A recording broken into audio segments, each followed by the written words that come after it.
আমরা অনেক সময় রাজনীতি করতে গিয়ে অনেক নেতা যে ধরনের মানে রাষ্ট্রবিরোধী কথাবার্তা বলেন, রাষ্ট্রদ্রোহিতার সামিল কিছু কথাবার্তা বলেন, আসলে এই ধরনের নেতাদের ভিতরে রাজনীতি নতুনভাবে শেখার প্রয়োজন।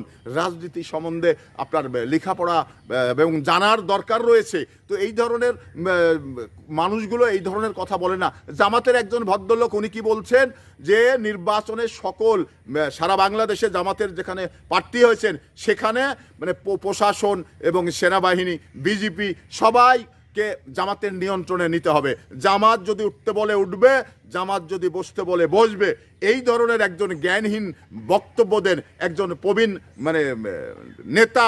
আমি জানি না সে কতটুকু রাজনীতির চ্যাপ্টার পড়েছেন, আমি জানি না। তবে এই ধরনের যে কথাটা বলছেন তাতে করে আমি মনে করি ওই ব্যক্তিটা একটি মূর্খ, ওই ব্যক্তিটা একটি কুলাঙ্গার। কুলাঙ্গার যদি না হয়, নির্বাচন মানেই সকল দলের সমান অধিকার, নির্বাচন মানেই সবার মানে লেভেল ফিল্ড।